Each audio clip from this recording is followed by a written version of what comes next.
Maybe healing doesn't arrive as a breakthrough or a moment of light. Maybe it begins quietly on an ordinary day when you stop trying so hard to be okay, when you stop performing strength, when you stop chasing peace as if it's something outside of you. Dr. Gabor Maté once said, "The greatest loss is not the loss of our innocence. It's the loss of our authenticity." What happens to people physiologically is very affected. I'll give you two examples. Yes. But affected by their culture and their family. So we've known for decades that children whose parents are stressed are much more likely to have asthma. The parents' stresses affect the physiology of the child's Breathing. lungs. The breathing, they narrow the air tubes, they cause inflammation. By the way, how do we treat asthma? With stress hormones, adrenaline and cortisol. We know American black women, the more experiences of racism that you have to endure, the greater the risk for asthma. Really? We know that men who were sexually abused in childhood, the risk of heart disease triples. I could go on.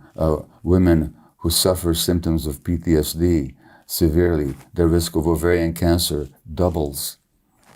Why? Because you can't separate the emotions from the body. It's one unit, scientifically speaking, not just from the point of view of indigenous wisdom, but on modern science. So when you say, despite all this knowledge, I'm saying what's missing from the knowledge Is wisdom. is the wisdom. And not just the wisdom, even the science. Right. That's what's so ironic. So I'm a physician, and as doctors, we always talk about evidence-based practice. And I say, my God, I only wish we had evidence-based practice. Let's look at the evidence. Right. What's the evidence for separating the mind from the body? But multiple sclerosis, this mysterious illness. The guy who first described multiple sclerosis was a French neurologist called Jean Martin Charcot in the 19th century. He said that it was a disease caused by grief and long-term worry. Since then, there's been multiple studies showing the relationship of stress, trauma, and multiple sclerosis. You go to the average neurologist with symptoms of MS, nobody's going to ask you about your trauma. Nobody's going to ask you about your stress. And why is that significant? Because if you deal with the trauma and the stress, your multiple sclerosis can actually improve significantly. Wow.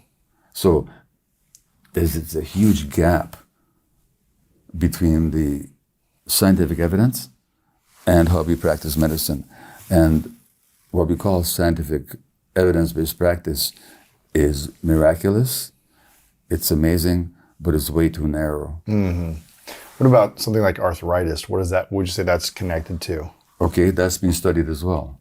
So there was a great Canadian physician who actually was one of the founding physicians at Johns Hopkins Medical School. His name is William Osler. He said in 1880 that rheumatoid arthritis is caused by long-term worry and stress. Long-term worry and stress. Yeah. Now, since then... In 1890? 1880 or 90. Wow. Yeah. He said this then. Since then, multiple dozens of studies showing a relationship between trauma, stress, and rheumatoid arthritis. Do you think the average rheumatologist knows anything about that? No. So that people go to... I know people in my book, The Myth and Normal. I talk about people with MS or arthritis who, once they start recognizing that the flare-ups of the disease actually manifest stresses in their lives, and if they learn how to deal with those stresses... One woman told me that I have beautiful conversations with my rheumatoid arthritis. She says it was my best teacher, because every time it shows up, I know that I'm out of alignment with myself. Yeah. For so many years, you learned to hide the parts of yourself that were messy, angry, or afraid. You smiled when you were in pain. You became the one who held everyone together while silently falling apart inside. You didn't do this because you were weak. You did it because once it was the only way to be loved. Maté reminds us, the child doesn't ask, do my parents love me? The child asks, what must I do to make them love me? That's where the split begins. The moment we trade truth for belonging, self for survival.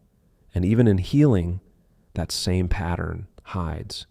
You go to therapy, read the books, repeat the affirmations, but deep down it's still a performance, a way of saying, look, I'm doing the work, I'm getting better, I'm finally enough.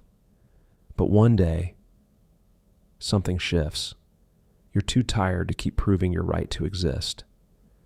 And a quiet voice inside whispers, stop. So what I'm saying is that addiction is never a choice, and it's not some kind of genetic disease, which that is total nonsense.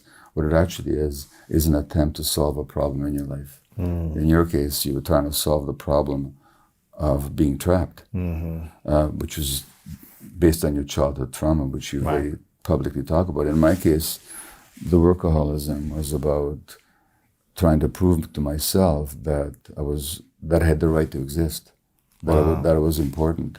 You're worthy of love. That I was worthy of love, exactly, acceptance and all that. No, that also came from my childhood experience. So addiction is never like either a disease as such. It can behave like a disease, but it isn't a disease as such.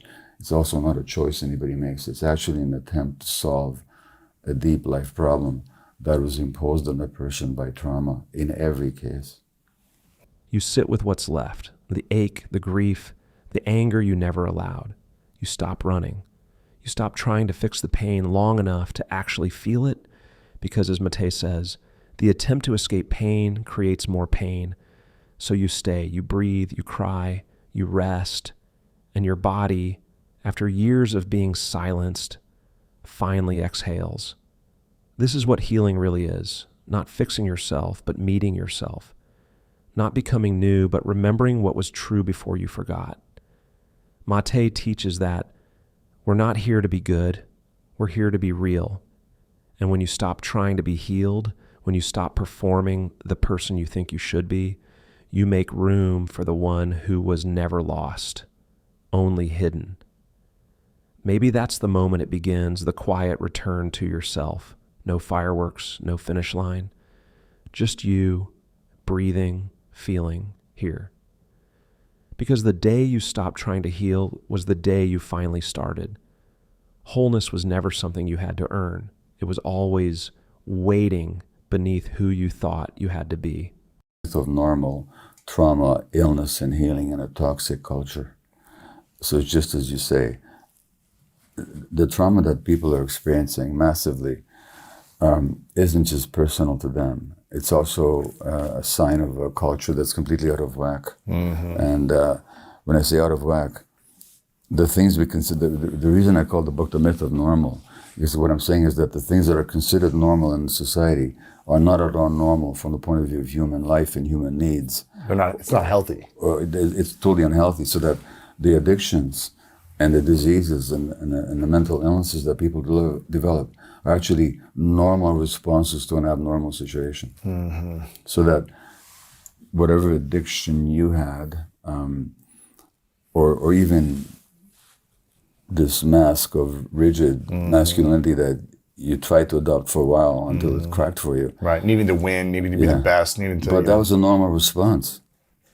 To survive. To survive, exactly. So that the abnormality wasn't in you, it was in the situation that you're in. Well, I think what's happened, that the toxicity of the culture, one of my subtitle is Toxic Culture, and it's got so bad. There's a Greek playwright that I quote in my book, he's Aeschylus, and one of his plays, he said that the way the gods created us, human beings, that we have to suffer into truth. And I think that the degree of suffering, now most people I know who engage in a path of self-exploration and truth, they didn't do it because all of a sudden they just made a decision. They just suffered so much. So the suffering can actually wake you up. And I think to answer your question, this society has got to the point where the suffering is so intense and so widespread that something had to crack open. Right. So I think that's why, so it got so bad that it couldn't be hidden anymore. Oh, wow.